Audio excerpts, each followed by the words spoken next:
Imagine you wake up one day and there is no Google anymore. No Gmail, no Google Maps, no Google Chrome, no Android, and no YouTube. I mean, can you even imagine? Google has been immensely successful in creating a bunch of products and services that our lives are so dependent on many of them.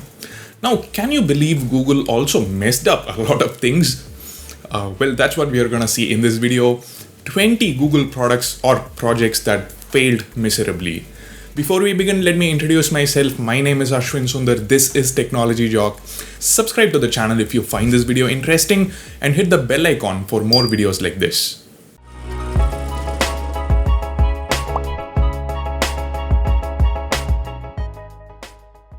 Let's start off with Google Answers. Remember Yahoo Answers? I mean, it still exists, just that most of us don't use it these days. Google Answers was an alternative with a bit of a twist. You post a question on Google Answers, set a price that you're willing to pay to get an answer, so whoever takes the pay gets to answer you. Well, it's obvious why it failed. People prefer getting answers for free. It's funny now, we anyway use Google to find answers. Next up, what if I said Google had a better version of Twitter? That was Jaiku.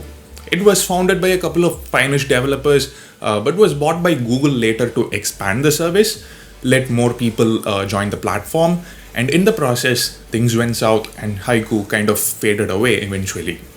But Google didn't give up on their dream of building a social networking platform. They came up with Google Buzz, not Google Plus. That was also a fail. We'll talk about it later.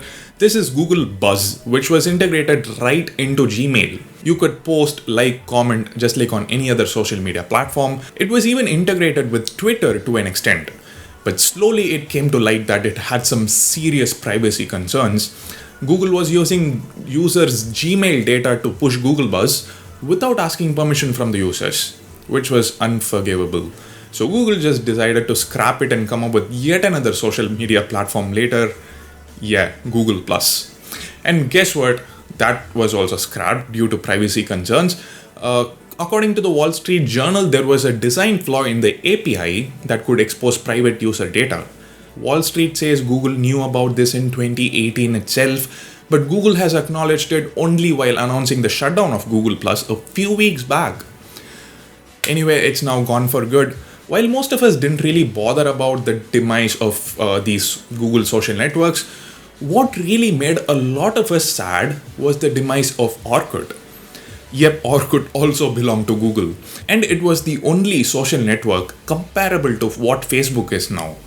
But Orkut was extremely popular even in 2006, 7, 8. It had over 300 million users when Facebook was still crawling to get to 100 million. I personally loved Orkut.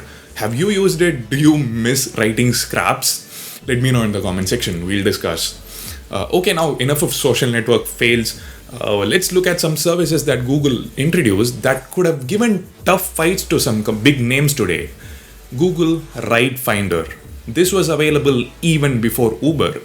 It was available in 16 cities, but for some reason, it was never expanded further. So it kind of lost ground to Uber that took the market by storm in a matter of months. Next up, Google Offers. If you've used Groupon or Nearby, then you know exactly what Google Offers offered. Google actually tried and failed to buy Groupon. That's the reason they came up with their own service. But Groupon is still alive, but Offers is dead. And then Google's URL shortener was also pretty famous. It was good. I still have no idea why they had to shut it down. One nice gesture from Google, when they shut it down, they recommended users to use bit.ly.com, their number one rival in the URL shortener market. Next up, Knol.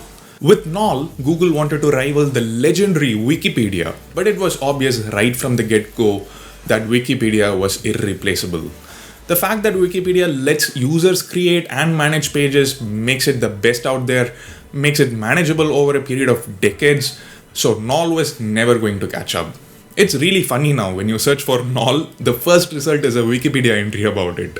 Now there are two photography related products that Google didn't really mess up but had to move on from. First one, Google Picasa. It was an amazing photo viewer and editor. It was one of those things that when you get used to, you cannot think about using an alternative. I still have Picasa installed on my PC, and that's my default photo viewer. I don't know when I'll be able to move on. Second one is Picnik, an online photo editor. It was a basic editor. And Google eventually scrapped both of them because they wanted to focus on Google Photos, which is probably the best photo product available today. Next one's Google Lively. It was a really lively concept based on chat rooms and communication. As in, Google literally let you create virtual chat rooms, invite people and talk to them.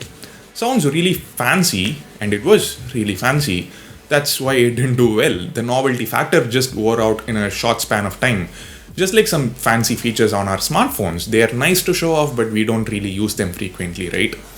Now, Allo was another attempt by Google to make communication better. It was like a combination of WhatsApp and Google Assistant, but it was discontinued recently because, well, nobody used it. There were already many messaging apps from Google, and of course, Telegram and WhatsApp have been ruling the industry for a long time now. So yeah. Next up, Google Now. Yeah, it didn't exactly die, but a better version of it has been given a new name, Google Assistant. Same with Google Nexus smartphone series. It's now called Google Pixel, but that's not the only difference. Pixel smartphones are designed end-to-end by Google, while Nexus phones were designed with the help of other brands.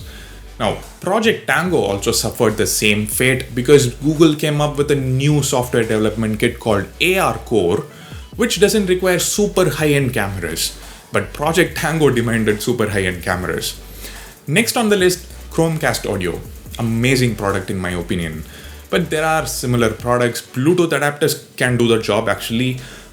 Google just decided to focus on Google Home for consumers' audio needs and discontinued Chromecast Audio early this year. Speaking of products discontinued in 2019, Google also had to do away with Inbox by Gmail app. I don't know why it existed in the first place. They could have implemented everything in the Gmail app itself, which is what they are doing now after discontinuing Inbox. Number 19. One of the most disappointing failures. Project Ara. It was a really ambitious project, but one that could have been a game changer in the smartphone industry. Modularity is still being encouraged by a few brands, but Project Ara was on a whole different level. And last but not least, Google Camera app for all Android phones, officially available on Play Store. It wasn't a big deal back then because there was no HDR+, no portrait mode, no night sight, and no pixel. When Google launched the Pixel phone, they decided that Google Camera should be Pixel's USP. Luckily, some awesome developers are porting it to a handful of phones, so we get a taste of the latest Google Camera features. So that's it. 20 products / services / projects from Google that failed. If you don't want Technology Jock to fail, then please hit the subscribe button and more importantly, hit the bell icon. Share this video with your friends if you found it interesting. Thank you so much for watching. My name is Ashwin Sundar and I'll see you in my next video. Bye.